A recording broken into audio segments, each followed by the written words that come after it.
One of the things he said, which I'm going to ask you to translate for me, maybe you understand what he says better than I do. He said, on day one, we will throw out Bidenomics and replace it with MAGAnomics. We will quickly build the greatest economy in the history of the world. What do you think that's going to mean? Well, I don't think he knows what it means, right, Lawrence. And here's the thing: whenever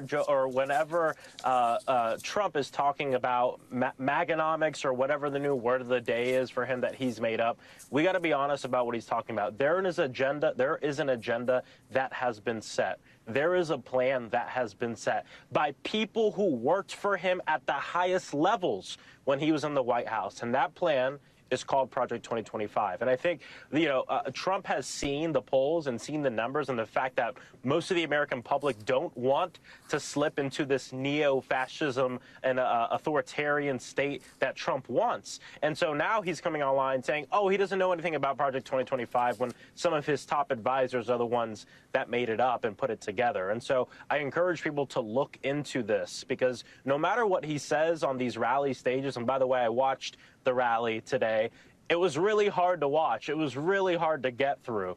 I think he has a bank of 20 phrases, and he just throws them out randomly and sees if he gets claps. And unfortunately, a lot of the folks in that crowd will clap to anything. But Trump doesn't have an economic plan for us. What he wants to do is he wants to raise taxes on the middle class and on the poor, to give tax breaks to the rich, which is himself. He wants to roll back a lot of the amazing laws and bills that the Democratic Congress passed and that Joe Biden signed into law, and he wants to bring us backwards. And that's what everybody needs to know as we go into this election in November.